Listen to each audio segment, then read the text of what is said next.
It's time I level with you. I'm what you guys call a user. You're a user? I took a wrong turn somewhere. If you're a user, then everything you've done has been according to plan. Ha! You wish. Well, you know what it was like. You just keep doing what it looks like when you're supposed to be doing, no matter how crazy it seems. Well, that's the way it is for programs, yes. I hate to disappoint you, pal, but most of that time, that's the way it is for cheat codes, too. Stranger and stranger. It's April 25th, 2018. Welcome to episode 165 of the Cheat Codes podcast. Thank you for tuning in. We're happy you're listening in. The next hour is us drinking a few beers and going over our favorite bits from the past week in video game, tech, and pop culture news. So we're coming to you from inside NCOM mainframe cyberspace, a.k.a. The Grid, a.k.a. 1982, obviously. The master control program might be giving us some trouble, but we have a feeling that a few plucky software engineers and their digital avatars will be able to clear up this misunderstanding right away. My name is Alexandra Tron. I fight for the users, Lucas. I'm Joe Kevin Flintersk, and we're here with Cheat Code's core panelist, Mr. Nick Ed Dillinger-Golish. Hey, how's it going? I'm the bad guy.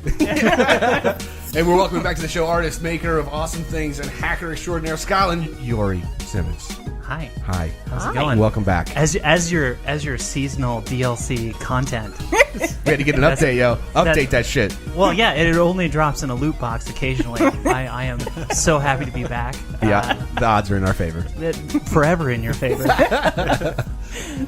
So good to have you. And on this episode, we'll try to survive the master control program's weird, deadly duels as we sort out the following. Buzzword time. Let's look at the implications blockchain crypto tech has on gaming. Spoilers. There are implications. Turns out, fam, I got you. I got that blockchain, fam. So excited to hear what you say. Okay, and game unions and all related subject matter are percolating to the top of the social hive mind that is the game industry. Time for us to weigh in. So to speak. And there's nothing more embarrassing than looking at old videos and pictures of yourself. With that in mind, let's look back on a slew of old OG Xbox ads. I'm told cringing is good for building your core. We're going to get pretty swole, our core. So, so for the lightning round, after we mourn the untimely passing of Ram, sorry 36-year-old spoiler, we'll try to make sense of these quick topics. Maybe you figured it out by now, but it was a slow news week. So we're going to take a piece of garlic bread that a YouTuber ate after it went to space. And Nvidia's AI can apparently reconstruct partially erased images really well. So be more careful when you send cropped nudes, I guess. So, okay, great. Yeah. Hi, Scotland. Hi. It's been a while. I think it was last year? It was like Halloween time. I was like some sort of trash witch or something. I'm trying to remember where I was and what was going on, but Pretty sure that's what we titled the episode. Yep. From that point, honestly, after that episode, I pretty much quit my job, and I kind of like holed up for a while, worked at a bunch of projects, and got kind of invested in some other fun, interesting projects with a few people. Some of them are with some fine people over at Punish Props. Bill Duran and Brittany Duran are wonderful people. Do some stuff with Tested and Adam Savage and all those good people. And it's been pretty cool. And that's filled up a lot of time. And then I got tired of everything and kind of fucked off to New Zealand for a long time. The dream right there. It was totally the dream. Now, let me tell you a little story about New Zealand. Everyone's like, oh, I go over there for the hobbits and all that. Yeah, I do too. I like it. Hobbiton is pretty fun. It legit looks like what you expect it to look like. But the reason I go there is it's because it's still the 90s. Now, I know everyone talks about Portlandia and they're like, oh, it's the 90s in Portland. No, it's not the 90s in Portland. They got to be reaching the 2000s already. Yeah, no, they're too fresh. They're too so fresh. There's too many piercings. There's too much flannel. It doesn't fit the demeanor. Now, you go to New Zealand, people are still racing fat 90s cars. Watching Xena pogs? and Hercules. Yes. Yeah, there's kind of that jams going on. The colors are right. The TV shows, the radio stations are out of control. It's like, check out these new jams by Tupac. What? Oh. Oh, dear. Spoilers. Spoiler alert. He might be dead. What does Unconfirmed. Machiavelli sound like when you say it with a New Zealand accent? I don't know. I'm still trying to remember what the difference is between saying epic. So it's either Australian or New Zealand. I can't remember which one. Epic? Epic and epoch. Oh, yeah, it's an epic. Oh, that's so Epic. good. I'm going to try to figure out how to Mickey phonetically Villy. spell No, it would that. be like that. It would be like Mickey Villy. Some sweet jams from Mickey. I mean, I did get down there and try and record some solo work for the Aboriginal Vagoriginals. Oh, right. shit! Oh Yes. I was Our working band, yeah. I was working on some of that, so it was fresh in my mind. Cop the album that you need. So it's gonna drop in hot here pretty soon. But yeah, I'm back. I'm settled back into Seattle, working again at places that we all are aware of. Gainful employment is important. Yeah. Yeah, but it's good. Nice. It's good to be back. See, it's like I am a seasonal DLC. I'm actually a living embodiment of a seasonal DLC. And after drinking the beer I'm drinking was a Be a Diva Honey IPA. Is it good? It's delicious. Nice. Oh, It's delicious.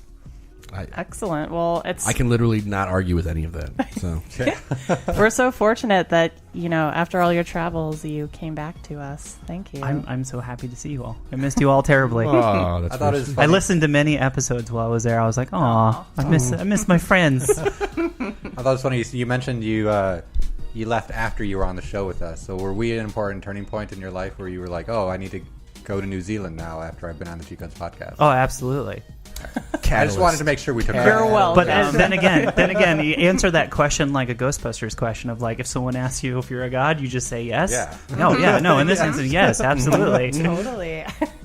Well, again, you're welcome. And yeah, Thank you. It sounds like you had a really good walkabout, and That's more A Australia, vagina though. walkabout.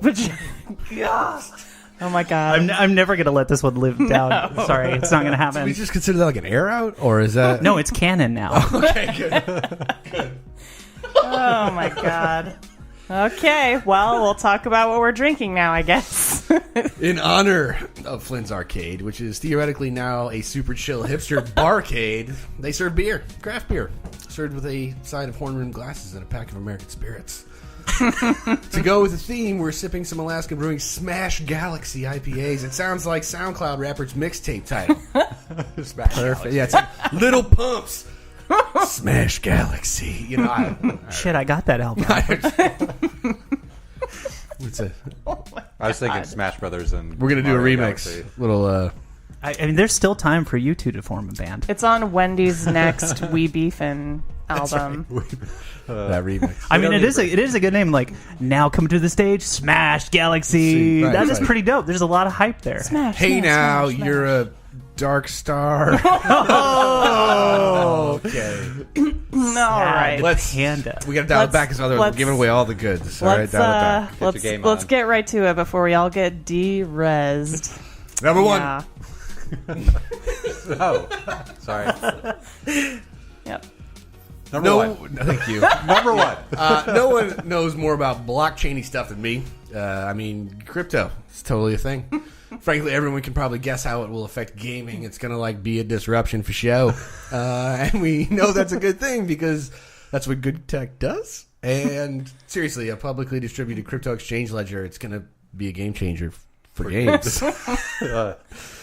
But there's an argument to be made that there will be some hefty implications and inevitably repercussions in the world of gaming due to these pesky chain bricks. I mean, blocks. So, seeing as how I know I am the resident blockchain expert, I want to hear you guys describe it so that I can passively aggressively correct you. And sub-question, is this the type of thing that fits into fads like keto diets, veganism, and CrossFit? Is this the kind of thing like people walk into bars and be like, blockchain, what's up? It's like, I didn't need you to mention that to me. I'm good. Thank you. Well, I kind of feel like immediately right off the bat, anytime you talk about blockchain, you need hype people behind you going yeah, blockchain. I need the guy in the zoot suit from the ska band who's just who does not play an instrument, has a microphone, says nothing, but he's just the hype man. He just jumps around on the stage Yeah, Yep. you just need a little bit of that little Flavor Flav, the Correct. boy. Yeah, look like I you're was thinking of a contributing. chain with a block on it. There you go. That We're sounds- talking about a craft activity that I'm doing later. I'm actually not joking about this. I ordered a tiny little cinder block mold so I can cast blocks and put them on a chain for another internet joke that is kind of going out of control right now. Worth it. Perfect. Wow. Yeah, Worth it. 100%. It's definitely an internet point waiting to happen. Well, okay. So maybe I'm a Good. blockchain expert too now. We're all blockchain experts. I Actually, think. like, you have some familiarity with this, though, right? I do. I have almost 20,000 Doge. And if you're not familiar with this is a cryptocurrency coin made in the jest of the Doge meme. And Such so- money. And Such the death of money, Bitcoin. much currency. Wow. I think it's ridiculous, and I ended up mining some of it, and I think I have $110 worth of Doge as of today's currency spike rate. How many Doges is that? 20,000. Oh, okay. 110 American U.S. dollars. 110. 110. I can- Translates to 20,000 Doges. I can buy some drugs on the dark web. So What is the it's plural of Doge, actually? Is it Doges or is it just Doge. Doge? It's Doge, I think. It's like Lego. Yeah, it's Doge. Got it. All right. Doge. Oh, okay. I learned something today. Yes. Such language. Okay. I mean, it really depends on their implementation of this whole thing. I mean, it is kind of a fad because everyone and their mother is spawning a blockchain because you can. It's that simple. Yep. And it's an easy way to quickly make a shitload of money. I know this might be hard to believe, but it's all a facade, guys. I have no idea how blockchain works. Can somebody please explain it to me? So the main idea behind blockchain, from my understanding, is it's decentralized in a way where there's no one server that's holding the information. Yeah. It's a ledger that is stored on every participating client's. So there's it's a paper trail. Well, yeah, in a way, but everybody's ledger is verifying everybody else's ledger. So it's a Google Doc. Yeah, that everybody that is participating in the blockchain Yeah. is part of, in a way. But see, Google Docs are kept on a server.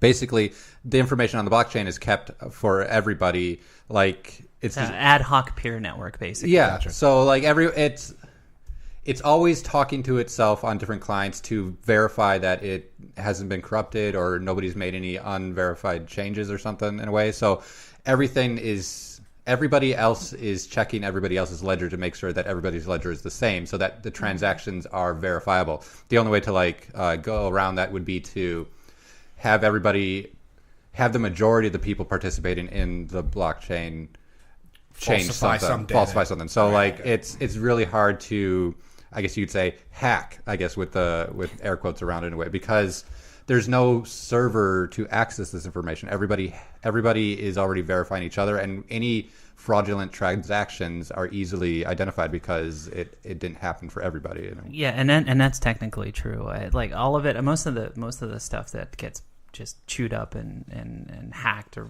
I don't know. I'm cautious to even use a lot of those words. A lot of weird shit happens at the exchange level. Basically, when the money hits the exchange, that's when it starts to get a little wonky and a little weird.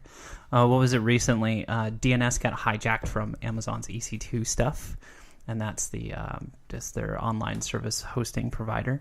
And that DNS that got hijacked, they rerouted a couple of interesting sites, and one of them happened to be a blockchain exchange. Oh yeah. And they just basically sat there and redirected a lot of the transactions that happened at the time to steal a bunch of coins effectively. Oh. It was really fascinating. It's online somewhere. I don't know, on the internet. You know how to use a search box. Did you lose any Doge in that? Oh no, you can't. Such money. Such protection. Yeah. It protects you in a way. I mean, you can be frauded out of it in a way, like by just transferring coins or something. But Doge is inherently safe because it's not worth anything. Yeah. But that's also things why that I are love worth it. Are safe, yeah. Let me pose this question. How does this affect gaming? Well, okay, so cryptocurrency as its own, I think of as actually kind of gaming. It is almost a game for a lot of people to build a lot of this currency out. How it affects gaming, I don't know. Well, imagine now people are paying for in-game items with Bitcoin in a way. Sure. So and it's a verifiable currency, and it's safe for people to use in this environment. So people are able to sell it for items in game and then transfer it for real game money in a way. I mean, fair imagine enough. Ready Player Yeah, One, okay. where people are able to use their in-game money to purchase things for themselves in real life. Or trade them back in for real currency. Yeah, Or like a legitimate. that's a possibility or something. Yeah. But I mean, it's a currency. I mean, it's basically money already. So it's I feel like there's a lesson. people would just hold on to it. I guess. Sorry. Yeah, no. I was gonna say I feel like there's a lesson learned that we all experienced as children in a Chuck E. Cheese of how tickets are not really worth a thing. Yet here we are as adults exchanging things for bits and coins and. But I want to get a giant Scooby-Doo plushie. You can. You can if you want. I'm going to spend $50 to get a $5. Well, you would Scooby-Doo spend plushie. 10,000 Dogecoins, right? Yeah. I feel like now we're just talking about the economy. So, But yeah, I mean, obviously we are because it's currency, and you got to talk about the economy and talk about currency and stuff. money's a thing. But people are getting more creative with the ways they can use it in video games, because the thing with blockchain is it's like a node-based structure where like the next node holds information about the previous node, but and once the node's created, forming a chain. Yeah, so there's blocks in the chain, and then, boy. Keep going. and people are mining the blockchain to unlock the next block to add to the chain, and that chain will then have some kind of hash back to the previous chain, which complicates the formula for people to unlock the next chain in a way. Right. But in that sense, people are able to store information in that block that is undeletable, I guess you could say, because it's distributed to everybody. The only way to ever, so once I create that block and I put a file in it, it's distributed to everybody that has that ledger. Okay. So I feel like there's a really good song that kind of describes a lot of this. there probably is. There's a The Chain friend by no friend of a friend and nerdcore rapper YT Cracker has released a song called Crypto Illuminati. It's freaking amazing. Is it just descriptive of what blockchain is in a way, or well, some of it, yeah, but it's also about getting that coin. Getting that coin. You got to get in there. Wow. So I just keep derailing this conversation. I'm so sorry. It's marvelous. Thank you. This is great. So I feel like do we we're need to actually be worried about anything? Really? Well, okay. So look, the cryptocurrency inclusion in here is a way for certain games to bring on microtransactions that avoid the current credit card and other bank economy statefulness of transaction costs. skimming off the top. Basically. So it's one way to do that. And also a lot of other cryptocurrencies is like, all right, if I start up a startup and I pump out a crypto, an algo to make my coins. And let me just look, we're going to get more hits on this podcast just because we have blockchain in the description. Everything, so I can add it to the tags for when I post. It's Yeah. like But algo, crypto, blockchain. The whole title, in quotation marks. yeah, the Yes. whole title should just be like Blocko, Crypto, Chaino, Vag about. Vag about. Wait, okay, let's say if we made a Vagicoin. I feel like Vagibout coin would sound a little. I don't know. I'm gonna eventually get to a point. How about spit take? Spit take coin. Spit take.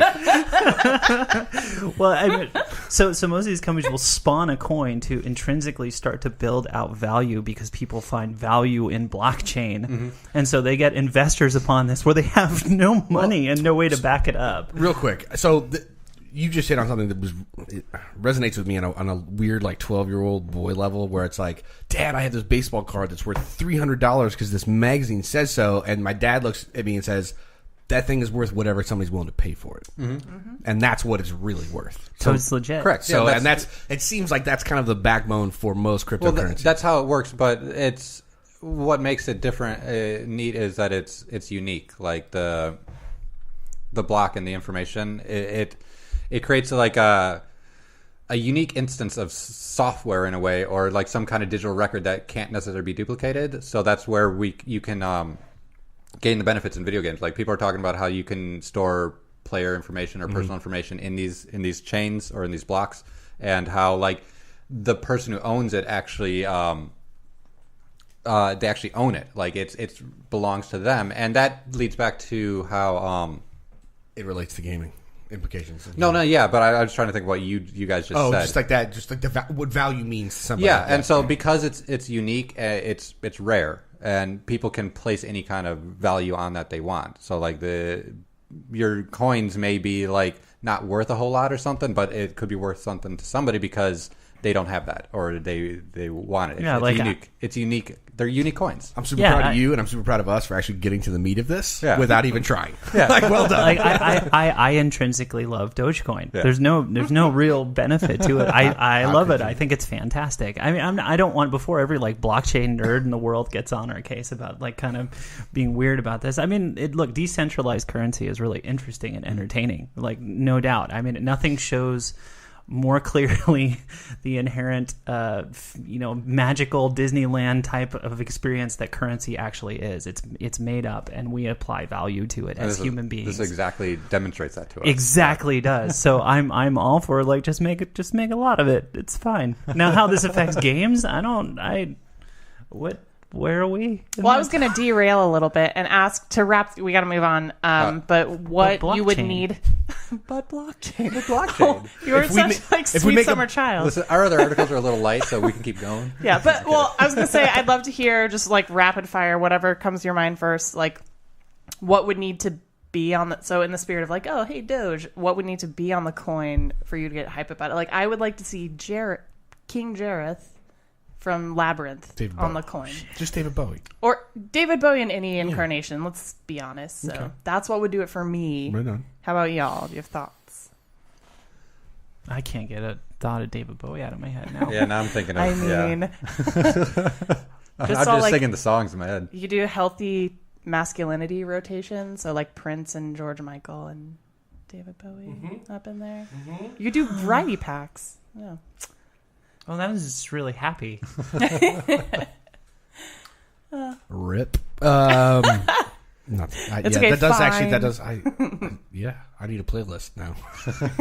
I don't know, Nick. I don't really have anything. I don't know. I would say like I described, you could put some kind of information in the block that could become useful or something. But I guess I just wanted to make the point about an interesting food for thought is because these blocks are created with data is.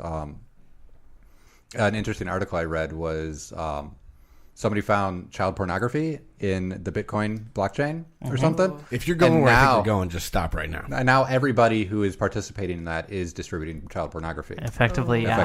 And there's no way to get rid of it. Like, you cannot pull those files out for people. It is permanently in the ledger. Right, because it's verified by every other person that has a ledger. And I don't think it wasn't actually like a file as you would think about it. It wasn't exactly that. It was disassembled. It was basically disassembled into the algorithm itself, like the actual images. I think someone did it to be a dick. Yeah, exactly. Internet. Yeah. So they're trolling the cryptocurrency, which is something you can do. It was a matter of time. Yeah. So that's what we have.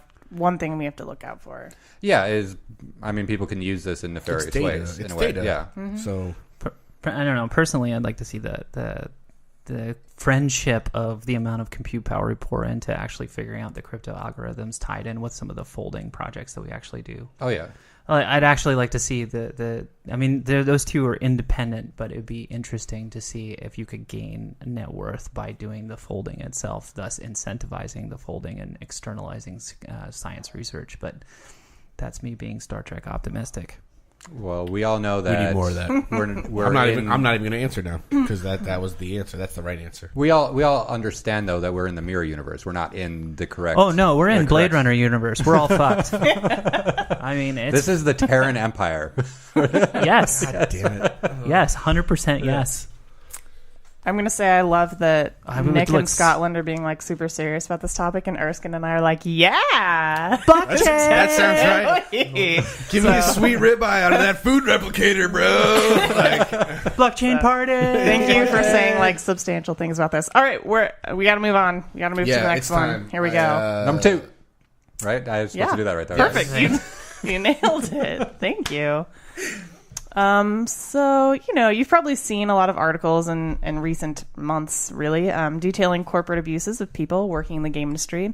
We've even covered a few, but forming a game developers union has become an especially hot topic after the new IGDA head, Jen McLean, led a JDC 2018 roundtable called Union Now: Pros, Cons, and Consequences of Unionization for Game Devs. It didn't go super well, as you can imagine. There's a lot of press out there search engine and you can take a look. Meanwhile, James Batchelor of GamesIndustry.biz also reports that Devolver Digital and Good Shepherd co-founder Mike Wilson recently discussed unions at Reboot Develop. Wilson suggests that we look to film and voice actor guilds as a template. So, like, the voice actors union just had a significant win. And he also notes that a major hurdle is the fact that the game industry is so global rather than centralized in, say, Hollywood. So people in power have a unique view. They can see problems with unionization that we couldn't imagine without being in their shoes, but they're also theoretically a few degrees separated from the instability, abuse, and exploitation that lower-level folks regularly experience, and often sadly reinforced due to peer pressure. We seem to be reaching a breaking point, and something has to give. So what do? Thoughts on unions really is kind of how I think we should kick this off. For the game industry, anyway. I have a lot of thoughts on this, actually. I have a lot of thoughts on this, too. Yeah, this is loaded. This is heavy. Erskine, you want to kick us off? So here's the thing. If the impetus becomes about protecting workers from shitty work environments I make workers sound like, serve the state, you know what I mean? That kind of thing. No, it's not what I mean. Employees at companies should have a viable resource to use to protect themselves, to feel relatively comfortable and secure in their job, and be able to be creative or productive in a meaningful way so they can cash their paycheck and live their life. Games industry is notoriously bad for harboring some conditions that are not great for a myriad of reasons. And I think on paper, unions make sense. As soon as we start talking about profit sharing and credit, for instance, like everybody gets credit when you work on a game. Like that's why credits roll, and it takes 7 hours to get through all of the lawyers who work at X publisher, whatever. That's fine. Good for them. Thank you for your diligence in making this title. It gets a little weird because money makes things fucking stupid for a lot of people, and that's what capitalism is. You know what I mean? So I'm not saying I'm like a Marxist or Trotskyist by any stretch, but what I feel like is, I think when it comes to movements like this, it's absolutely worth having a discussion, and I think it's absolutely worth investigating it in the most thorough way possible, even trying some experiments by all fucking means. I think everybody needs to be very careful about how this proceeds. Yep. I'm not saying I'm against it. I'm not saying I'm for it. I'm saying it's delicate, and I think some real kid gloves are necessary here. But are you against it? No, not even remotely. I think I was actually a Teamster at one point. I've been in a union, working at a TV station in upstate New York, and scheduled smoke breaks are nice from time to time. Having job security is a good fucking thing. I think in the game industry aside, I think there are careers and industries that are different from each other, and I think each one needs a kind of a specific set of rules that cater to it, but I think the general gist of it should be the same. Unions fit that bill right on. At the same time, creative endeavors get there's a lot of gray area, right? Like, who owns this? Well, whose project is, whose idea was, like, IP, all that stuff. And this is why you see 7 hours of lawyers down that list on those credits. You know what I mean? So your argument that unions would muddy up the accreditation? No. I don't. It's not that it muddies it up. I think ultimately it would help clear it up, but I think it's going to take a little while to get there. Okay.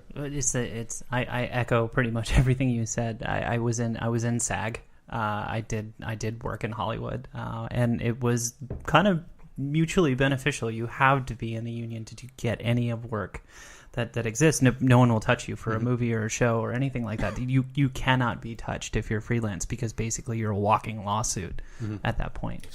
And the thing is, like, it's nice that the unions exist, but I will tell you this: I did not like paying union dues.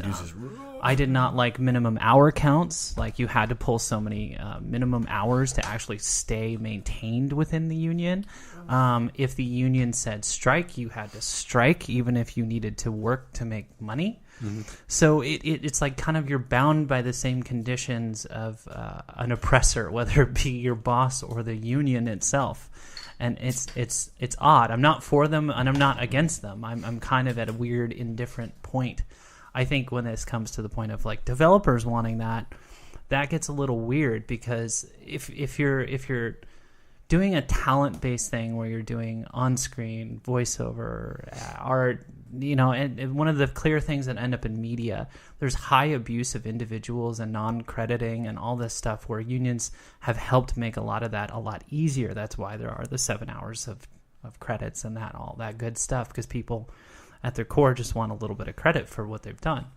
When it comes to development, where do you stop? Do you stop at the games industry, or do you stop at all development? Because I don't see a boundary there, and I don't know what the clear delineation is between I'm a developer in the game industry versus I'm a developer in the non-game industry. It doesn't make sense to me. What if I'm writing that blockchain, yo? And she just blockchained topics, by the way. I just want you to know that just happened. Linking them and syncing them and making that currency hot. Getting that coin. We need to make some cheat codes coins. This feels like a really polar opposite for the previous topic. Unions are not bad. They're not bad. Unions have. It's like, I don't know. I say this a lot. This is one of my favorite analogies. It's like communism. On paper, super good idea. In practice, you know what I mean? It can be, I guess. Well, they're basically socialism in a way. I think the idea is that what you want to do is protect the people. The workers want to protect themselves from greed or mismanagement, or who protects them from the union? I guess it sounds like people. And I think that's part of your point. It's the who watches the watchers. That's right. That's exactly right. Supposedly, it's managed by the people who are a part of the union, but certain unions get to a certain point of being so powerful that then is it really the union that's watching the people? It's really confusing. Yeah, what's fundamentally democratic becomes very, I don't know, just like everything else in America. Like it's the 1%, right? Yeah. So it's like a mirror of the real world. Art imitating life, right? Well, so my exposure to unions is like the adorable Newsies one, or teachers unions, where like I routinely had teachers who like had given up, but they were in a union, so they were protected, even though they were terrible. And didn't want to be there. But then I also I feel like in all my assorted women in tech and whatever groups, it's been a nonstop barrage of articles I gave up having a family because I worked 90-hour work weeks for the past 20 years, or I ended up in the hospital because of basically overwork is sort of the root, and then the instability as well. I have colleagues who basically just plan on moving every 1.5 years. It becomes that military lifestyle, right? It's yeah. I'm going from base to base to base. Contract to contract. Yeah. Or even just unstable studio to unstable studio. Even if you had a full-time job, it's just so volatile. I don't know. So ultimately the problem is, these people, a lot of people are getting exploited. And if a union isn't the solution, then do we have thoughts on other ways to address it? I'll throw out Washington and California at least have state laws that say that you can't forbid your employees from doing creative stuff outside of work. That was something I was worried about when I joined the Cortana team. Mm-hmm. Can I not take game writing contracts, whatever? And they said, absolutely you can. We are not going to violate the law until you we can't say no. Yeah. Well, culturally they support it, but also, yes. Right. So, just kind of wanted to posit that, how can we address those abuses? Because they're very real and very lasting and sad. Hey. Hi. Do you want that one? Hey, how are you? I don't have a real answer to that. I guess I was just going to explain my exposure to unions in a way. And it's not even really the same exposure that I feel like you guys have had, because it took place when I was in the military. And it was more of a... I can't remember exactly what it's called, but when you're basically enlisted in the military, you can enroll, or you get enrolled in an airman's kind of union kind of thing, where these people, you never have to pay any dues because you can't strike. There's no striking in the military. So they can't tell everybody, you need a strike for us to get a pay raise. But they are the group that is getting us the percentage of increase in our pay every year and stuff. Because the government's not going to be you guys don't need a pay raise. You guys were good fine last year. So these group of COLA individuals are helpful. And they're usually full of veterans. It's usually veterans that are out helping other people. I think it's I wish I could remember the name. It's something like Airmen's or. But I think that's a union that's a good example of union. It was a good example. I feel like, and it's not what There are plenty. There are It's a not lot. what other Yeah, people yeah. get all the time. Like, so I feel very fortunate for that. So like they were fighting for my paycheck when I wasn't, in a way, which was kind of nice. Well, I mean, it was an example. Like, I was working on one film thing, and the producers of that film thing decided to just fire all the companies that were involved because they just got pissed off and didn't want to deal with like one person. Mm-hmm. Wow. So they just fired all of them. And what was nice about the union in that situation was they basically said, no, you can't do that. You have a bunch of people who you paid, and if you intend to do that, you're going to have to just pay them all out the rest of the time they would have been paid. Breach of contract, yeah. And we all got paid and then did nothing. It was kind of awesome. Thanks, unions. Yeah. So in that situation, it was really, really awesome and really, really beneficial. So I don't know. I don't think in the game dev situation it would work very well because the tech industry is so undeniably messy right now. And honestly... We use the word agile. Get that blockchain. Honestly, we're definitely in that Terran Empire, Blade Runner future where I don't know that it's. You don't know if I'm a replicator or a replicant. It's fine. I don't care. all It turns are, out it's fine. I'm a Sorry. DLC, so Take that Myers-Briggs test, and I'll be able to Do you talk to a fight for the human. It's a users? joke. Yeah. what? Do you fight for the users? No, not especially. No. What we need is a Do you void still want comp me to test make the for perfect fucking Yes. currencies. That's what we need. I'm into that. I think it can be done. I think there is an argument for its necessity. I do not know if now is the time. How's that for a non-committal response? Okay, so an example where a lot of this would help is we have an industry of business that is taking digital online tech companies and incorporating a physicality to it. Amazon, warehouses and delivery, for example, might be a good example to put a union in play because of the number of complaints and reports about violations. I mean, I was reading one the other day about people that work in Amazon facilities peeing in bottles underneath their stations so they wouldn't get docked for their breaks. And I don't know that I doubt that at this point. It's horrible. Because there's an article every other week. And so I mean, that's a situation where maybe a union would be helpful. I haven't seen those articles. Have you? I mean, I can believe that they exist. I guess I follow video games. I don't follow the workers usually. I follow tech, and I don't know. That's not showing up in the Flipboard algo. Just saying. Yeah, maybe we need to adjust our Check your algo. href. Like every time. For real, Oh son. my For God. real. It's unthinkable that people work in those conditions. I don't it's hard. But for me it's to also imagine, not though. unthinkable. It's not unthinkable. Yeah. What's unthinkable at it, or like it's like, how does that even how is that even Yeah. a thing in this day and age, right? But then we look around and there's the laundry list of shit that exists. It's like, how is this even a thing in this day and age? Next to Yeah. next to doctors and next to lawyers and the stock market and Hollywood, the tech industry has some of the highest paid jobs, period. End of story. And so now you have a bunch of devs going like, oh, I'm getting abused. Yes, you are getting abused. Yes, your company wants every second of your day.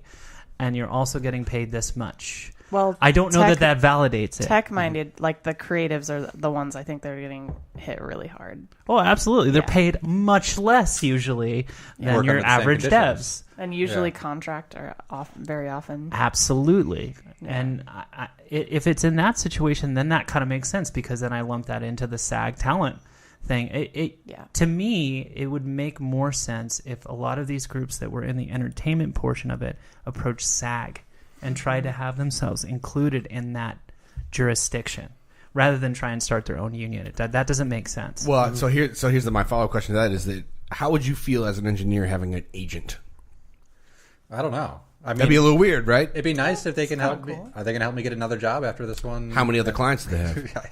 That's the question, I guess. Yeah. Well, I'm not shitting on agents. That's not No, my no, I point. get I'm just that, saying, yeah. but I'm just like, there becomes this weird new layer of bureaucracy, right? That comes into play as we kind of like think down that SAG route. And not that it's not valid, but to me, it's like, what does that bring with it? You know what I mean? So I just, it's so It's so weird. It's so kind of like analogous and strange to kind of even consider, because I'm a producer professionally, and I have to sit there and kind of like try to convince people to work harder and better and everything else, but at the same time make it sound like it's their idea. And that's like a super reducted kind of reduction. I don't know, whatever. You're good. Revision of that job description, but I think at the same time, people would like retort to me. It's like, well, I'm passionate about what I do, so I don't mind working 90 hours a week. Well, I'm like, okay, great. You got a wife? You got kids? Do you have a husband? Do you have kids? Yeah, I mean, do you have a family? Like, do you have other shit outside of this job that you care about? Well, then go fucking do that. You know what I mean? And then I don't know. Like we had a spat this past week at work where we had a milestone that was due, and there were like something rampant went through the office. Everybody was just sick as a fucking dog, and so we're trying to wrap up a milestone, and obviously, like, no matter how well you plan or whatever in development, like, things get a little crazy when you have a deadline to meet. And thankfully, we work with a bunch of very, very talented people. And no matter how bad what we think is our garbage fire is probably like, you show it to anybody, oh, this is pretty good. This is pretty good. Yeah. Right? And so it's all, we internalize all that bullshit, and that's a whole other story. But ultimately, what comes down to it, we were short like 8-9 people over the course of the past couple of days, and it was kind of like really hard to get a playtest going just to get something in for submission. It's like, do we have to consider the, not that we were like, but when we applied the question of the unionization to that process, like, nobody fucking batted an eye. It's like, go take care of yourself, do that thing. You know what I mean? So is it possible to self-unionize or get the same benefits you would get from a union? Maybe. But does it happen very often? Not really. So here's another thing to posit too. The way that people in North America, and I will say North America, work as opposed to the rest of the world is very, very fascinating as well. Yeah. We have kind of an uncomfortable work culture when compared to a lot of different places. And everyone asks, like, why do you do that? That's so unhealthy and ridiculous. You need to take time off. What's the fucking point? Yeah. No one is able to actually point out, like, what is it that you're actually trying to accomplish? Are you getting more algos? Are you getting more? Are you getting more of that blockchain? Because here we are chilling on a beach, on Bonsai Beach, and you're still doing 90 hours, and we don't need to do that ever. Well, like, from an outsider's perspective, when I look at V1, it seems like when you're getting close to a deadline, maybe there will be like a tiny bit of crunch, but not really. For sure. I feel like y'all have like, it's a reasonable crunch. Yeah, everybody stays till about like 9 p.m. It's not and we all 90 go home. hours. It's Some like people stay later, 50, whatever, but 60 maybe, right? Yeah. Like, it's not 90. I've never worked. I've been there for 2 years. I've never worked a 90-hour week. And like, I have friends who like they will crunch like 80 hours for months. Like literal months, and like, hey, come in Saturday if you can. Yeah, my bosses worked at Bungie for the Halo era, for the 1 through 3, and those are the kind of stories they tell. And the way they run the company now, and the way they're the reason that a bunch of people left. Sorry, not shitting on Bungie. I'm really not, but I'm saying like people that worked with our creative director back in those days were willing to come over. It was like we have to sell the company to potential like candidates with work-life balance.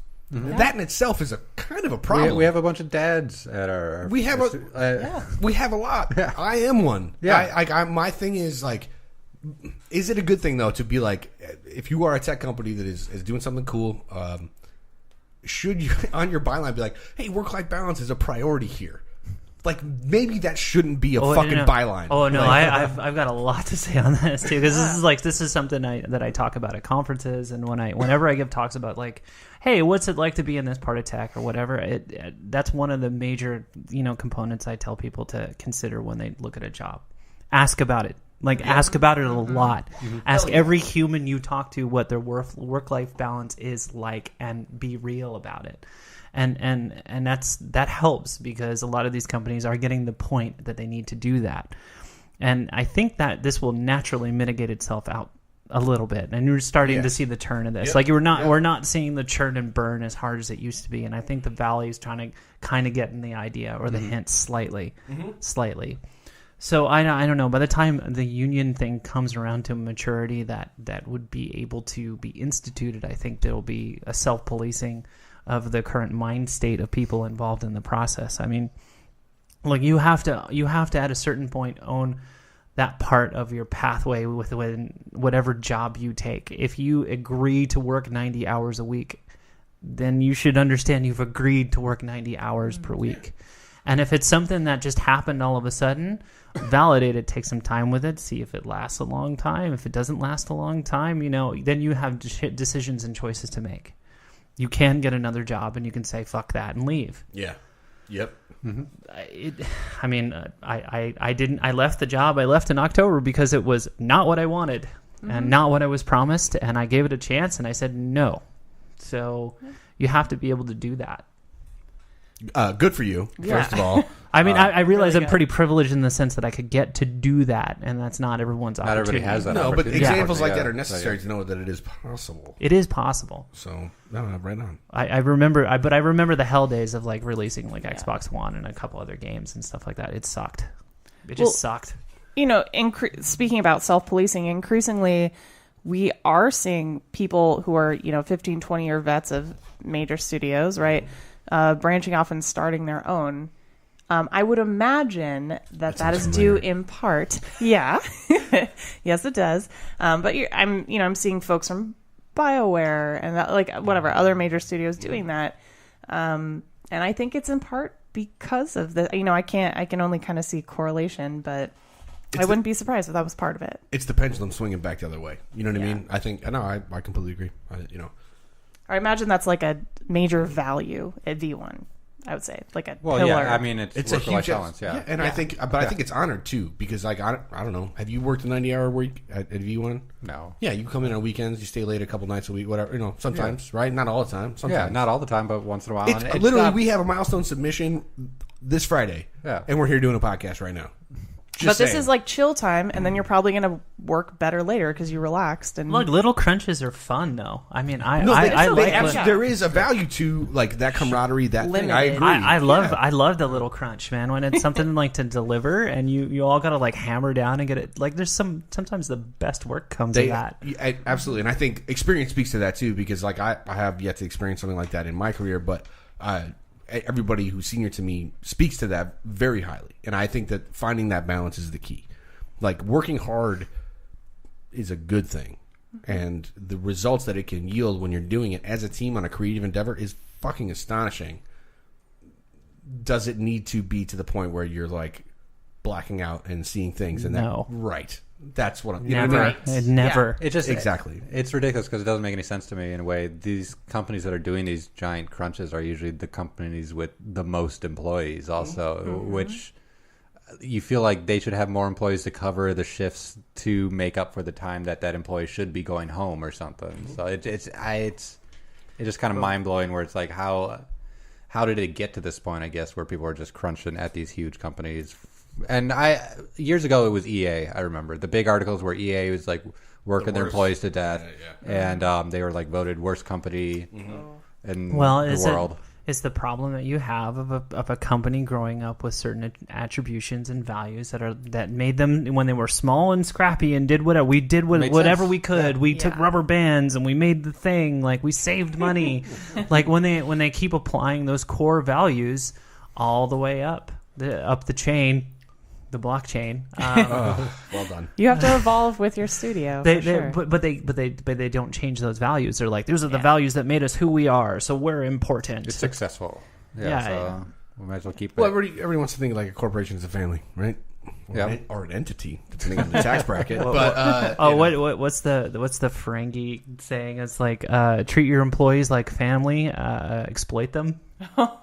That sounds like Frankie. That's probably like the... I don't know a lot about Star Trek, but that sounds like Frankie. Article 57. Or some shit like that. I don't remember. And I just want to jump in with a quick defense of Jen McLean, new head of the IGDA. The roundtable she ran, I feel like she really tried to... She got a lot of flack for not being staunchly pro-union. Sure. Because there are some... It's like Game Workers Unite is the current kind of trying to get a union started, folks. And the IGDA really, it's like, what do you do if you're not a union? Like, what is your role if not that? it's to unify game devs and things, but a lot of people have been wondering, like, why is that not a feature? And you can find a couple articles covering what happened because roundtables aren't recorded at GDC, so people can be more candid. Which is good. Yeah, it's definitely a good thing. But I feel like she did a really good job in a tough role with just kind of saying, like, here are problems with that. A lot of problems that we talked about tonight. And, Scotland and I talked about this right before the show, how, an issue is that studios could just not hire people who are in unions because there are like 1,000 people waiting behind you for your job. That's a studio's prerogative, for sure. Yeah. Yeah, but that sucks for the people who want to try to make the environment better for those people to work in. And that's why this is such a difficult thing to because there are so many ins and outs of this. Like it's such a volatile. There's a tipping point. I think what it was like with the SAG unions, like eventually enough people signed on to SAG that they couldn't hire anyone outside of it and all their main people. So the unions eventually won out over the other studios who gave in to the unions. It's weird. I mean, like, I think it's cool that she brought up the topic. I think bringing up hard topics like that is great. And honestly, like, good for her. For taking a stand, especially early on in that role, in that position, like, she fucking come out swinging, brave. Man. Come out swinging, like, right on. So legit. But all right. Well, complicated, not going to be solved quickly, but it'll be interesting to see what people kind of figure out as a solution for sure. I feel like that was the most serious we've ever been. This is pretty serious. It was pretty serious. It's a roller coaster on this show. It is. I think I need to drink another beer after. Yeah, everyone take a quick sip. We can do a little cheers before we head into. Hey. You can all be in my union. Aw. A union of awesome. Just call me Jimmy Hoffa. It's fine. Okay. All right. Here we go. Wait. What's that beer with the face on it? What is that? Oh, what is That's the one I dropped. I want floor beer. What's it called? No, this one I don't know. It's Japanese. Yeah. That I've done. I wanted to drink it at one point, but I dropped it, so I can't. I find it interesting that there's Braille on the top. Oh, well, it's so you can know what you're getting drunk on. No, I don't. Accessibility. I don't want to drink beer. your. Oh, Well, beer I wouldn't want accessibility. anybody to I love open it. this right now because it's going to explode all everybody. Erskine's got it. No, we're he'll good. brave it. Just- Here, look, can you there's an please give me empty the beer? cup. Are You you can all use out? that. Here, there's a little bit in there at the moment. Get some of that ass down. This is called There's zero context for that for the audience. Yeah. I like it. That's what I'm drinking right now. Yeah. big glass of ass down. Well, Well, no, anything there's is not much in better there, I than the original red blend house wine. It's okay, I'm I want drinking it. from a can. It is classy. Yeah, this is. What's odd about this though is like when I got this one with other beer cans, this beer top must be metric or something because it wouldn't fit into the beer holders 1000%. for the other stuff. That's okay. The can know- can volumes are different. Like that's a 12-ounce can. I did not Right. understand that the it tops next of to that. cans are different. Yeah, look at the.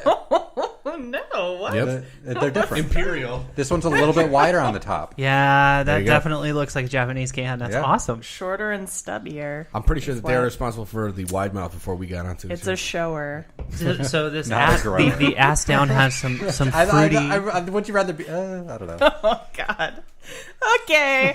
So this. You here brought we it. It's a go. delightful interlude. Well, it's a beer interlude. Like the ass down beer has a delightfully fruity nose to it. How would you say the palate is on it? What are the tasting notes? Nothing like If Uranus. you say slightly savory, I'm gonna No, I said fucking reach it's- across the table. I was going to say and punch nothing like Uranus because I wanted to bring up the Uranus stuff. I don't know if everybody knows this, but this week Uranus was found to smell like butts. I Rotten would eggs? Was that the? Well, and yeah, butts. there's hydrogen sulfide in the Sulfide atmosphere, and Uranus smells like rotten eggs. That's great. Yeah. It's not. Of course it does. I don't think it's like this beer though. This beer is quite spicy. It's Well, you don't want to put spice on Uranus, probably. Please. Stop okay. Spice in your No, anus. no, Oh my like- God. can we describe the label real quick? The beer itself has a gentleman wearing some sort of plaid vinyl thing, holding a mace with a bunch of arrows in him, with some kind of ostrich with an invisible neck and a mohawk, and at the bottom it says "ass down." Wow. It's like Hopman, but is Hopman riding the ostrich, or is Ostrich Hopman riding is a thing. behind the I think ostrich, he just- taking it? I think he just for- killed it, and he's going to take it home to his family.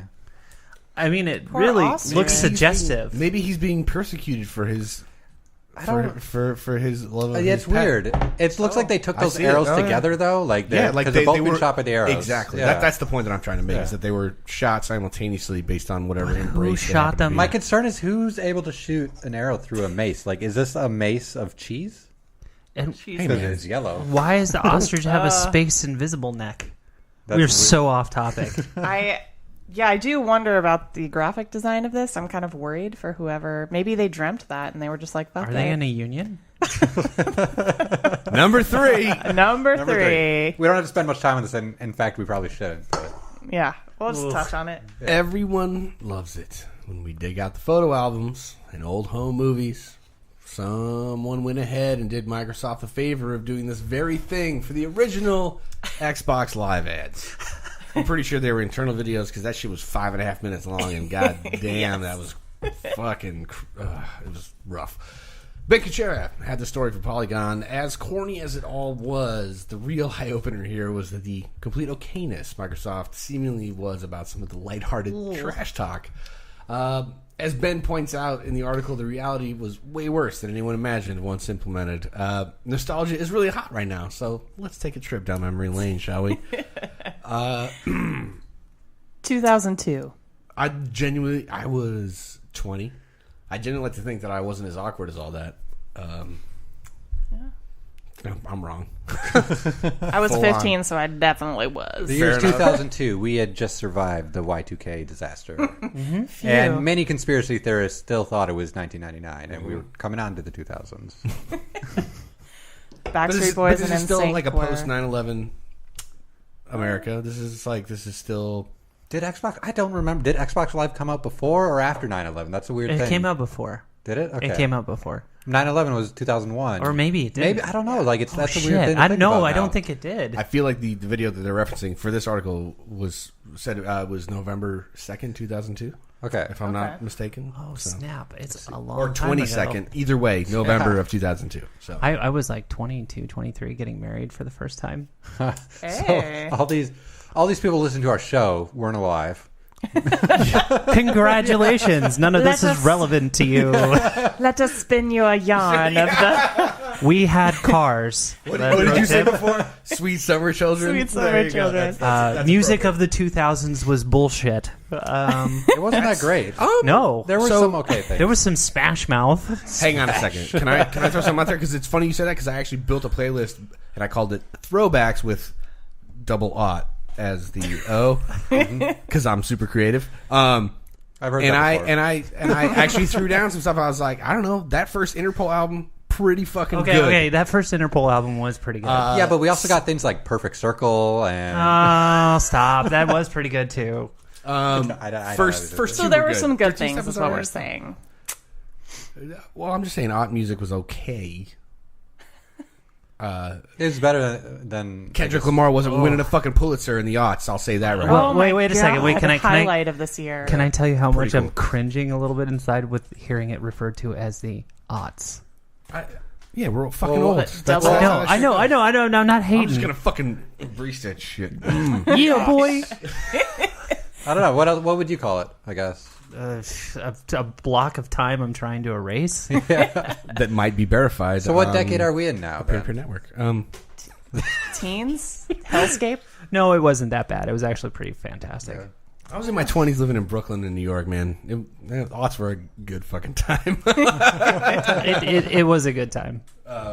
It was a comfortable time, I guess. I'm surprised I lived through it. It was before we realized. Also that. Also Yeah, that. also, Yeah, yes.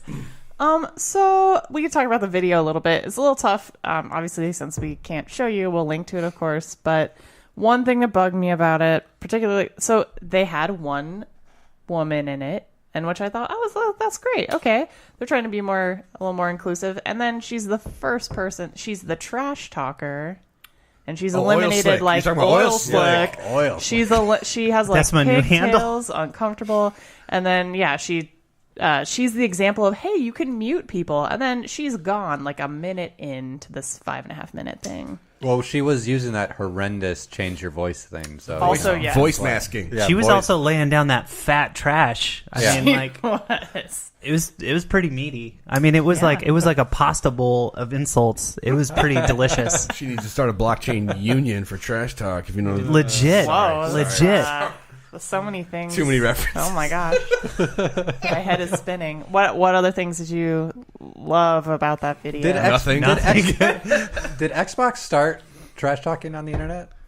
Is in it video Xbox? games? No, the problem is, I think Xbox Oh, started? snap! Did to actually? Ben Kuchera's point is that they seem to kind of like encourage it on a super light level, and it's like we've created a monster, and 20 years later we still don't know how to stop it. Like, Well, okay, let's think beyond that. There was online stuff.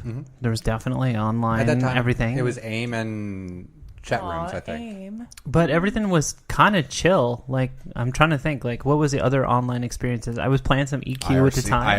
IRC? I was on Or some message boards. ICQ? I don't you know, know, forget like it. little But- forums. It wasn't like overly.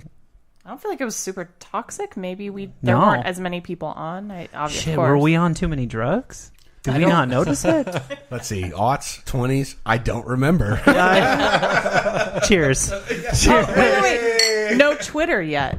Yeah, No, of course not. No Facebook. No Facebook. Twitter. Facebook was still at Harvard and just getting leaked out to Ivies at this So point. nobody had it, basically. Yeah. It was a Yeah, college-only invite at that point. I think. But I had that ICQ. You didn't need anything else. That's it. I mean, I don't remember anything else on the internet besides AIM, basically, in my high school. No, you had No. to have that ICQ. You had to have that 6 digits so you know you were MySpace, cool. baby. Medieval MySpace. tavern chat rooms. MySpace came after, though, a little bit. But What was MySpace that? hit early, so I remember the chat room. Medieval tavern chat rooms. Oh, Yeah. legit.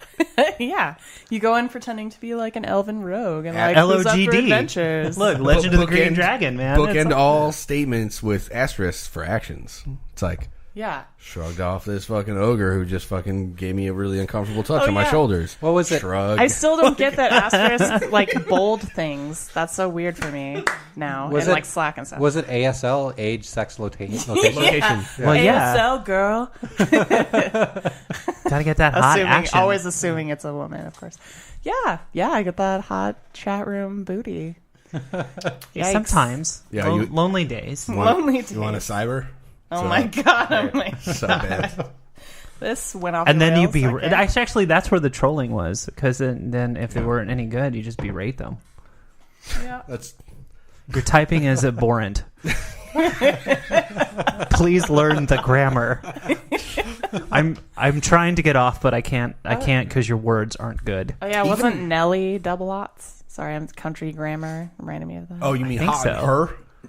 Hot and her. Uh-huh. I'm Yeah, with a you're U. welcome. not- There's Yeah. there's a game. Wait, what?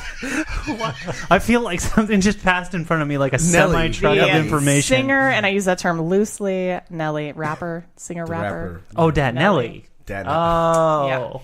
Because you said grammar, and I thought country grammar, which is we definitely worked out in gym class to that song. Yeah, it's getting hot in her. And her. And her. Yeah. I think there's a game that you can accurately like get It that is kind of. And now I have that song stuck in my head. Oh, you're evil. A little bit of Nick, I'm so sorry. Please, Keep going. Please, I don't want to even talk about it anymore. No, please share. Nick, please. No, Please, Nick. I think there's a game out that would like accurately give you the feel of being in the 2000s again. That I remember. I think it's called Emily is Away, and it's basically it's an ARG in a way where you're actually just talking with people on this AIM kind of thing. It's like a fake AIM, and you are just going through your friends list and you're talking to people and checking their MySpace profiles or something, or to see what kind of bands they want, and then you're constantly chatting with these people just to like kind of like solve a mystery or something. And I don't remember exactly what it is, but it deals with all those like really shitty like websites and the AOL, of course, and MySpace. So I don't know. That's kind of cool. No, yeah, there's like two of them that came out or something, and they're basically just ARGs where like you're pretending to be this person trying to talk to these people, and like it just you're almost role playing like a high school student. I would say That's dope. Yeah. That's rad. We did this for. Did we do it? Kind of for our senior project at Japan. Oh yeah, it was very similar to that. We co-opted a bunch of like Squarespace websites that we built to kind of mirror some of this like weird ARG online search. Yeah, I'd link email and all like we did a VPN kind of like simulator essentially, and yeah, it was. You know what though, the 2000s was the time of I Love Bees too, which was kind of one of my favorite weird ARG kind of. Oh yeah. Yeah, this is the Halo thing. Okay. This was Portal or Halo? No, this is Halo. Okay. This is Halo. They did a bunch of these, each variant for each one that they released, and one of them was this whole like crappy website that you go to where you could kind of break a little bit to get the locations of phone booths, to talk to the weird phone AI to get information about the next bit of the story. No, it was super freaking fun. Lost did that. It too, sounds very back in similar the odds, to not that. forever, And Yeah. what we did also, like this one, you open their profile and it leads you to a link to a fake page where you're like looking at fake information about this game in a way or something. Right. That's awesome. No, I love that stuff. I think that stuff is super fun. It was pretty thin, but I had fun making it. It was interesting. It was fun, yeah. Just stretching the muscles in a different way, so to speak. But in terms of Xbox this is horrific. These They're guys- like, okay, so the dude was missing his pants like halfway He in. ends up in his boxers. One kid looks halfway like he's through. in his boxers. Well, he starts out doing like this dumbass Zen ritual, super like Well, that was the- appropriation. yeah. I felt like that was a Yeah. legit grandma's boy. Like we're watching the movie. same era for sure. And then he like everybody he's talking to, both people in the room and then across this fancy network where we can talk to each other with these headsets. Everybody's just like talking shit to each other. It's like I'm just gonna change one of the words in your screen name to loser, and that's how it's gonna. It's like whatever, dark loser, whatever, loser master. I was just like, and at the same time, it's Old Navy shirts, lots of gel in the hair, lots of gel, and the backing track for the entire thing seemed like a really like horrible Massive Attack trip hop knockoff where it's like but really bad. but like super duper bad. Listen, it's a ripoff of this crap that's really bad. Right, like Massive Attack good, trip hop good. But in the background of this thing, it's like Some real right. It's like, hey, if we turn up the reverb, it'll be better. That kind of. It was Massive very 2002. Yo, Mezzanine. It's like Also, Fight Club. great album when you're in your 20s and the aughts to hook up to. Just saying. I'm just saying it's still a good album to do that Hook up to, too. yeah, fair enough. I'm married That's with 2 cheat kids. codes giving you hookup Would album still hook advice. up to Mezzanine. Yo. When you got that special someone coming over, hit up that Hit up that Mezzanine. mezzanine. Let them know you know what it's- you know about what they know It's every about that theme special song time. to every network TV show you've ever seen. Just don't get that generic shit. Don't get that generic song. You heard her. All right. Nick, you have final thoughts? No. You look so okay. No. All right, good. That's enough. We're going to take a quick break. Totally fine. That was great. We're going to take a quick break, and then we're going to launch into the lightning round. Stay tuned. For you, the listeners of the Cheat Codes podcast, Loot Crate is offering an opportunity to save 10% on any new subscription. Loot Crate is a monthly mystery crate service that delivers the best in geek and gaming gear, from collectibles, apparel, tech gadgets, art, and other epic goodies. Head over to trylootcrate.com/cheatcodes. That's trylootcrate.com/cheatcodes and enter the promo code BRIDGE10 for your 10% savings. All right, panel, it's time for the lightning round. Here's how it works. We're going to take 2 quick topics and then give each member of the panel a minute to chime in pretty much uninterrupted. At the end of each minute, I will award each panelist a quantity of some type of points based on 0 things in particular. Scotland, you will be in charge of giving me whatever I deserve. I don't know if I'm fully qualified to do this, I believe in you. but I am a special DLC. You are. You're the best DLC. And I will deliver some sort of award that will be unsatisfactory to you, but ultimately satisfactory to me. Please consult my union rep. Shit. Do you have an Bringing AJ? it back around. Yeah, exactly. All right. Well, close it all up, folks. We've hit peak inanity with YouTube. A YouTube content creator, which in light of what's to follow feels like a generous term, shot back some fucking garlic bread into low orbit. He then managed to track and recover it after it fell back to Earth. Then he ate some, and that's the whole fucking story. When asked why, he simply profoundly stated, because it's delicious. I'm pretty sure this sort of content and daring journalistic coverage will no doubt reward all parties involved with mountains of fame, respect, and wealth. May God have mercy on all of us. I'm so sorry. For the purposes of keeping up appearances, please tell me how you feel about this in 60 seconds. Why do you hate this? I really did. A lot came out here. I feel like I just fucking aired a bunch of shit. Are out. you okay? I went for a vag-about, okay? I so know what I'm getting you for this. Garlic bread. cheesy garlic bread? Okay. Oh, my Lord. Honey, it's not I time just yet. Nick? love garlic bread. I could eat it all day, every meal. Garlic bread is delicious. You get fat. It's like, why would I get fat? Doesn't make any sense. What I'm hoping is that Bread makes you fat. Bread makes me fat. we can Just put it in space. Space bread. Does space bread make you fat? it makes you weightless, mate, right? People lose weight in space. People lose weight, so it's low carb now. Bone mass. Okay, stop. Yeah, it's low Okay. carb. Low All carb. right, Okay, all right, okay. all right. Back. That was my minute. I just wanted to finish with. I need to hear your guys' minutes about this because I'm pretty sure I don't feel anything anymore after reading this article. Give me my points. Become so numb. There we go. 2002. 90s emo, bro. Or aughts emo. Get that night train. Oh, no. Okay. Nick, do you want to finish the minute that you've clearly started about this? Everybody should read Scott Pilgrim, probably. It's pretty good. That's where I quoted. So you know. Yeah. It's good. Good stuff. That's the end of my minute, because I already went earlier. I will award you me reading your Scott Pilgrims, which I did about like 4 years ago. You're welcome. You read him bedtime stories? No, like he lent me his Scott Pilgrims. Okay. Aw. And sometimes. I'm a pretty big comic guy. I collect a lot of comics. I just didn't happen to have the Brian O'Malley black and white versions, and he lent them to me. And so I award you That's really the sweet. generosity of giving them to me 4 years ago to read. You're welcome. No, thank you. You're welcome. Okay, Scotland, you have thoughts? I don't know why he ate it. That's so stupid. It's probably dirty and had ants on it. There are no ants in space. No, it but fell there's the somewhere. ants on the ground. Okay, so I've launched a thing into.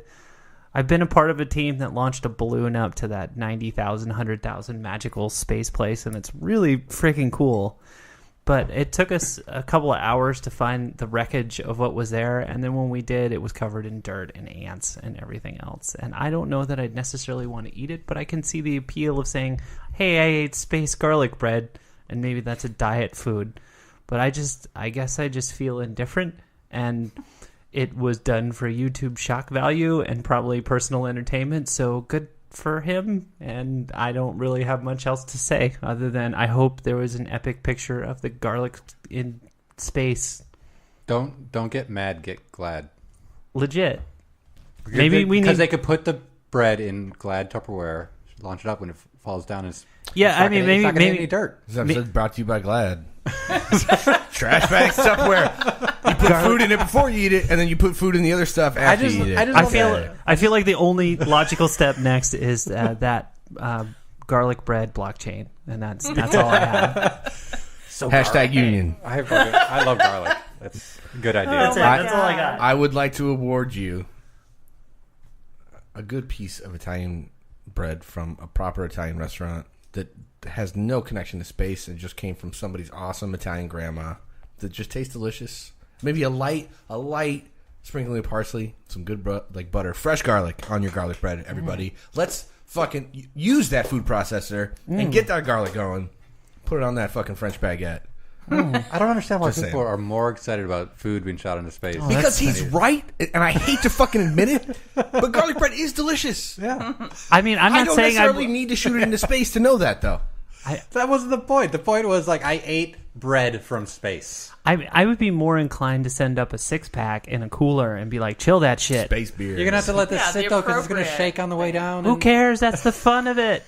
Yeah, you do the whole like Stone Cold Steve Austin thing. Like, fucking half of it sprayed on my face, but it looks like I'm drinking it. I don't give a shit. Oh yeah, get that beer. That's a good idea. Thank you. Save us. That's Please a good save idea. us. That was a thoughtful gift. Thank You're you. welcome. You're welcome. Okay, I'll go. Okay. So this, I bristle at this a little bit because I know how hard it is to make bread now. So it's like, hey, what are you doing with that? New York Times recipe. No it need literally bread. takes 3 hours at least, like minimum. Also, it asks some kind of uncomfortable questions, like world hunger related. Like I'm like, what would someone watching this feel like if like they couldn't afford grocery money? It's like, I don't know. I'm just kind of offended by it, like wasting food like that. Whatever. Clearly, it's a slow news week. Ate it. Right. So maybe Darwin Awards. So Yeah, there you go. when the news right now is dominated by multiple terrorist attacks stemming from toxic masculinity, maybe it's okay to find some joy in a stupid little space experiment. I like that. I like that too. I feel like the news has been dominated by Uranus though lately, so. Uranus and murder. God. And Fortnite. And this is But took a dark turn. Sorry. Sorry. But there's a new Harry Potter game. That was exciting. Oh yeah. Well, I got some words on that, but it's another story. For another day. I want to award you a podcast union where when shit gets crazy, the union brings it back on the rails. And do we all get those shirts that I found that were like podcast co-host shirts? I'm sorry, that's more of a blouse. That's excuse me. Pardon me. So And I'll tell you this right now. I will make this promise to you live. If we get 2 of them and you wear one, I will wear the other. Can I be on that show? Can I be a special Yes. DLC for that show? Like I sincerely promise to you. thank you. I will. I tell you what. Let's blockchain somehow. Let's get some Dogecoin, get that Amazon gift card, and get those blouses to happen. Can I help? Can I be on the show? Can we live Twitch broadcast this? I'm into this. I will fucking wear that blouse. It's really cute. I feel like it's off the Dude, shoulder. I got man boobs, man. I'm into it. I'm into it. I think they're flattering for every figure. I'm just gonna say. So, just quick background. Don't fucking read me the 5-star review. Don't read me the I Amazon used to write 5-star copy. review. I don't know. So, just I real was quick. given this product as promotional gift. Disclaimer. Quick background. I found something at an H&M or something that had a top that was described as like podcast co-host Yeah. blouse. Like, I don't know. And it was like a blonde girl in this like black tank top, but slash, it's a blouse. It wasn't special. Like there was nothing. It was like a slightly sleeveless hipstery. Yes, it was. So showing off those arms is apparently a Hey, podcast host. Sun's out, thing. guns out, man. You know. You got to get those sunnies on and those flippy floppies. That's Get right. that shit on. Floppies. That's right. Okay, all right, Erskine. What did I award you? I don't even know. You gave me the co-host blouse Okay. and promised to But wear it. it was Also. epic. Yeah. Epic. Okay, all right. You close off this topic, bruh. I'm going to make this as quick as possible, and I'll say this. Recently, there was this study done of a human being, not the first, but one of many, who have been to space, and they came back down, who happened to have a twin brother, and there was a fundamental change in their DNA from being in orbit for an extended period of time. Mm-hmm. I am curious what sort of molecular structure changed within that garlic bread that he is eating. This is how venom happens. He is Eddie Brock. Okay? And I'm not trying to be sensationalist or say that we've been sponsored by the new Marvel movie or associated with Marvel. TM. Hashtag Circle R. Hashtag Mad Max 2. That perhaps Tom Hardy yes. Tom Hardy just ate some fucking garlic bread on YouTube and y'all didn't even fucking notice. So stay woke. All right. All right. Now you have my permission to cry. All right. I'm gonna Points. points. That was pretty good. That was pretty insightful. I mean, first off, before I get to your gift, I want to let anyone that's producing Mad Max 2 let them know, and I'm available at any time to be inside film. I work with fire, love shit, and that's great. Anyway, on to your gift. On that? Can I be on the next Mad Max film? Please Oh, make Mad Max 2 is what we're saying. Please. Yeah, please. I'll help you in any capacity. Sweet. I would like to award you. Oh man, this is going to be so good for you. It's what it is it's a t-shirt cannon. Yes. But in this t-shirt cannon, Go You on. can't shoot blouses. you have an endless supply of Grandma's delicious garlic breads. You can share that. It's a bread gun. glutinous- You gave me a bread gun. Yes. Oh my god. Wow.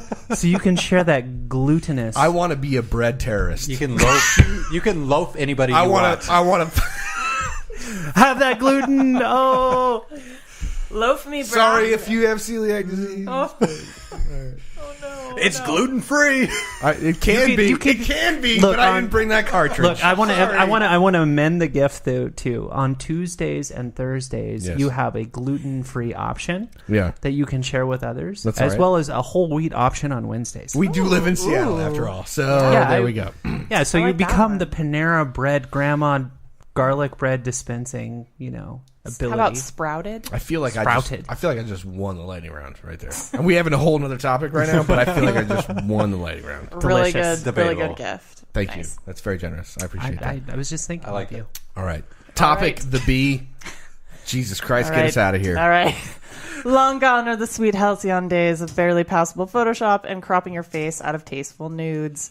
According to Tristan Green of the Next Web, Nvidia just unveiled an impressive AI breakthrough that's able to in-paint parts of an image that have, I just said that, an image that have been deleted or modified. Yikes. So unlike previous simpler approaches, Nvidia's new process can fill in irregularly shaped deletions with striking accuracy. So like... The example they had was like eyes cut out. Yikes. Again, yikes the second. So no blurred edges, no granular degradation, no edits with the spray can required. So Nvidia seems to be making image reconstruction and manipulation its mission, having also developed a way to create realistic photos of people who don't exist and a way to alter the weather and time of day in a video. A video, friends. So how could this possibly go awry? It's really impressive, but I feel like we're pretty full up on fake news already. Yeah, just your thoughts on this as an advancement in humanity. I have a... Kick us off. Ready, go. Yeah, go. When I take the breakup picture and rip it in half, and I scan one half of that version, is this software capable of rebuilding the other half to a reasonable likeness? No. Correct. However, let's all remember that about a year ago, Jordan Peele, before the whole Get Out stuff, post Key and Peele, was doing like the voice recognition stuff where they were supplementing language as well as a bunch of other things into like Adobe software. Like they were basically like interpolating or extrapolating, whatever the fucking Isn't there word an is. After Effects? Maybe? It's some version of that I'm sure is going to be available via Creative Cloud based on your membership. Basically, you can fake whatever the fuck you want. And I think everybody saw or heard about the whole Jordan Peele Obama video that came out of him basically doing like his Key and Peele impression on top of a real video or simulated video of Obama. Like this... Deepfakes. I feel like implications is a word here that we've been using a lot, and repercussions is a word that we've been using a lot. This shit is fucking dangerous. Technology is cool, and I like advancements. A lot of coulda, not necessarily shoulda, and maybe we need to check ourselves a bit about what's possible and what's necessary. Check yourself before you wreck yourself. I mean, Right? today was a good day. Okay. Oh, that's difficult to award a point to. Definitely points. Thanks. Points all around. Gold stars. X. All those good things. I mean, like, I feel like I want to give you my good for 3 visits therapy appointment coupon. It's a Groupon. I need that. Oh. It is a Groupon. I bought it last month. It's still good. If you And got I- a discount, it's not full price. That means Yeah, we both win. yeah. I would like to re-gift my Groupon to you, Thank you. for therapy amazing. to talk about your feelings on this because I feel like they're complicated and I get some shit to work out, yeah, for sure. yeah, and I care about you. Thank you. Aw. Oh, that's really nice. It's just sharing. That's it. Sharing We're is all caring. friends here at GK. This episode is sponsored by Groupon. Thank you. No, it's not. Okay. All right. Hey. Hey, Nick, Oh, what's the question? just your thoughts on this advancement, this photo. I You're think this doing is- it right. I think this is neat. I guess. Needs a decently descriptive word of it. It's cool, like you said, like it's dangerous in a way, but I'm curious about its limitations. Like, what exactly do they mean? Like, I erased part of the photo. I put the photo in my recycling bin on my computer, and it's able to recover that. I made a simple sketch, and it's able to extrapolate what I'm trying to do exactly. Or is this going to unscramble the mosaics on my Asian ass porn or something? Call back to. Why are there mosaics on your Asian ass porn? Sorry, go ahead. Okay. Well, because Japan has a strict pornography law where they have to mosaic everything that is exported from the country, basically. So I'm curious, is this technology going to be used in porn? Obviously, yes, because deepfakes were also. So, well, I think revenge porn is like a big issue here. Hype exploit. yeah. Wow. So I'm curious how people are going to use this in that market, I guess. Because I don't think anybody's curious about how people use this. Well, yeah, for porn and boobies. And the Asian ass porn was obviously a callback to the 2000s when Was it? David Cook. What was the guy? What was that stupid Dane Cook made? His hand gesture is like I tried to popularize the shocker. No, I remember he's talking about search histories or something. And he mentions Asian ass porn or something. It might have been Chappelle, but that was also the 2000s. How did we get to the shocker on this episode? Honestly, go look up the old Dane Cook albums and the covers and be like, he had like a hand gesture that he was like, I'm not going to do West Side, I'm not going to do gang signs, but I'm going to do this thing that looks reminiscently like the fucking shocker. And when I say the shocker, everyone at this table knows what the fuck I'm talking about. Yeah. We had Shocker Day at my college. You had Shocker Day? Yeah. Describe. Wait. Derail. Sorry, we're derailing. We went to college together, and there was never a Shocker Day at DigiPen. No, not DigiPen. My all-women's college. I'm sorry, your reward is that we're going to derail for This a second. oddly I makes need more to hear sense. the Yes. story. Makes a little more sense. They put up, flyers around like Happy Shocker Day. Because it was like super sex positive. I don't know. It was, fine. So it was actually the shocker. Yes. Why was I not invited Sex to this posi. college? We're going sex posi. Yeah. Okay. That's all right. Cool. That sounds like an awesome college. Well, I what am I have my supposed to say to 10-year that? reunion next year, so you should come with me. Do you want like a friend date to go with you? I've never been to a college or a high school reunion. Yo, I'll straight up take my ring fingers down. Let's go. Just uncomfortably. dying right now. Wait, just uncomfortably talk to all of your college friends about Shocker Day that I've never been to, and be that really creepy friend you wish you could ditch, that you're really apologetic about. Oddly, I lived in Wichita, Kansas for a time, and the Wichita State University mascot is the shocker. Yeah. But it's like a shock of wheat, not a hand gesture. Yeah. Kansans also wouldn't. No, I didn't You know. and I understand this. You and I understand yes, this. we do. Yeah. Okay, all right. I'm gonna go. So I think you went personally, but that's fine.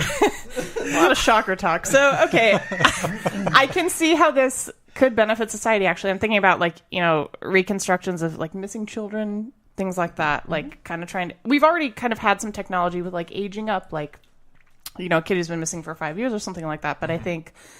There's a lot of potential there actually to help law enforcement, the good side of law enforcement, whatever percentage that is. Also, I really like they're creating people from scratch tech from kind of a game dev perspective. That's very cool to me.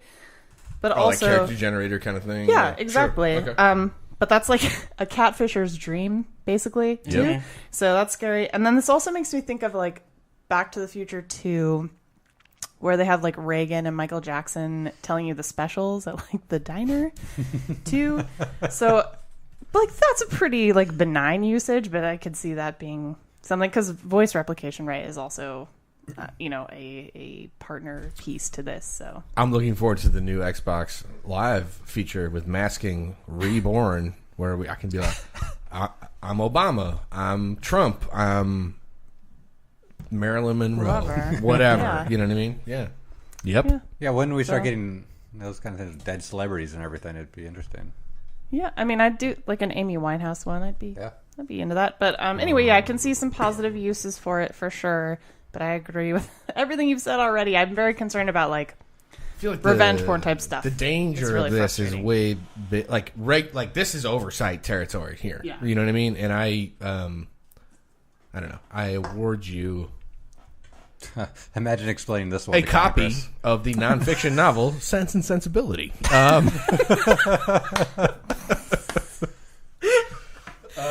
This episode broke me. Thank you for that. Okay. I appreciate your just ability to weather this storm. All right. This episode brought to you by the Appreciation Station. Appreciations brought to you every day through a station that's conveniently located near you. When you need an appreciation so close. station. We're so close. All right. We can Feelings. Let me Okay. share my feelings. Finish us off. I mean, Sorry. Please, Scotland, help. It's fine. It's fine. Everything's fine. Like I guess let me put my thoughts here down into words. All right.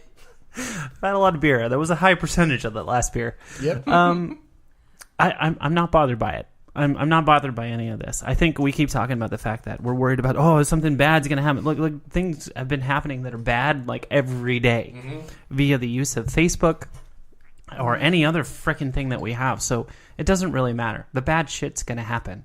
I guess with this, at least, if you put me in porn, make it good stuff. I would like to be actively turned on by whatever you put me into.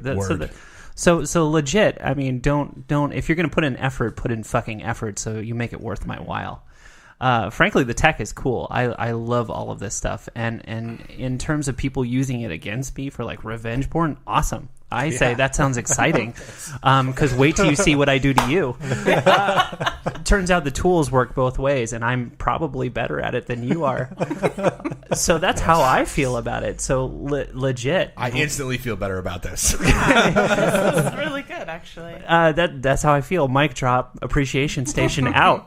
Yo, vag about. Catch the record that you need. The record that you never knew you needed. What do we call it? Aboriginal or vagoriginal. That's it. Shit, I forgot it. That's We wrote all fine. this down. We did months ago. She's writing them all here. Yeah. In This nice, is so good. in nice diagonal words. As per usual. It's required. It makes it better. This was a fucking experience, is what this was. Yes. I hope everybody else that was listening thinks so too. Please send us off here. Oh, wait. Help. Scotland needs points. Oh fuck! Your dereliction of your duties. I award you Dogecoin subscriptions to all that revenge porn that you star in and own well. 15% for you? 20%? I feel like negotiate up? that's a fucking reward. I mean, That is legit actual reward. let's say that it's $20,000 per what sign up or view. Therefore 110, because that's how we learned about conversion for Dogecoin tonight. $110 is 20,000 Doge. Well, for today. Well, tomorrow it might be different. I mean, just talking about it might actually volatile market. Because we're talking about it's going to go up a little bit. Yes. And then for like 5 minutes. Our word bubble for this podcast episode or whatever is going to help drive up the cost. It's possible. We're doing our part. you're going to be excited when those Dogecoins like take off. Like, I mean, it's going to be amazing. It'll be like, oh my goodness, I knew her when she had 20,000 Doge. In the words of DMX, motherfucker. Yeah, boy.